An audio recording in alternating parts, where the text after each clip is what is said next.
So even in that losing streak, your expectations for this team never changed. I told you guys the other day, I was discouraged with our record. I've never been discouraged with our team because our work ethic, our approach, their belief for one another in that locker room is strong. I understand how committed they are to winning, to helping each other. I live it with them, so I know where they're at with that.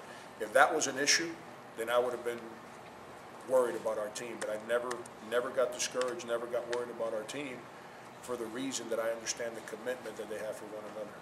Time for a couple more, guys. You talked about they fought their way into the conversation possibly for March now. Have you discussed that at all at this point in the season?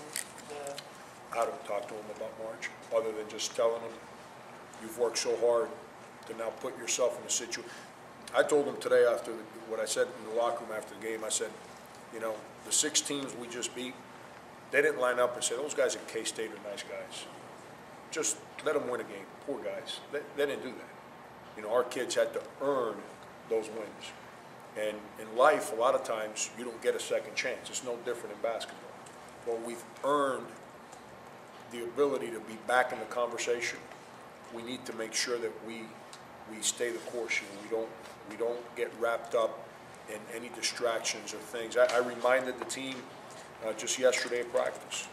At this time last year, I had to suspend Andre Gilbert. That's a major distraction to a basketball team. You can't do that. This time last year, we had other distractions that were out of our control. Clint's mom passing away. Dominique hurting his knee. Darren Kent going through an episode of vertigo. You know, there's some things you can't control and you got to deal with. But the ones that you can't control, the distractions you can't control, you've got to eliminate. Can you talk a little bit about this KU team? They still seem to be relying heavily on Sean Collins, Cole Aldridge.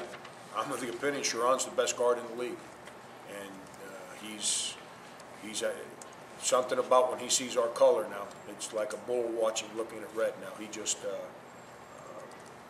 plays his rear end off against us. So we're expecting their best shot. I'd like to play KU after they've won 4 or 5 in a row and kind of a little fat. Last time we played them, they lost at Michigan State by whatever, 15, 16, and it was their home opener, and we kind of walked into a buzzsaw. You know, now they're coming off a loss, so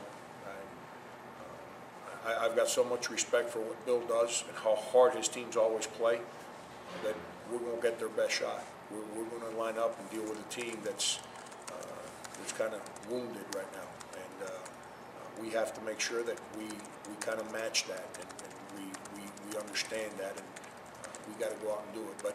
But they're good. You know, they were controlling that Missouri game, just completely controlling it, and then just got a little out of whack in the second half there. At least that's what I thought watching the game. But they're good. Cole Aldridge is as good a presence at the rim defensively as there is in this league, and then Sharon is just he's just good. He's a hard guard. And then those other guys around them just continue to get better. And, you know, a guy that we went nose to nose with Kansas recruiting, and there's a reason why we recruited him, because we thought he was real good, is Mario Little. And Mario is healthy now, and he's starting to play up to the abilities that I knew he could play at, and obviously Bill felt he could play at, and I think he's made a huge difference on the team. Somebody's thing just went off. Are we done? Good, thank you. Thank you, guys.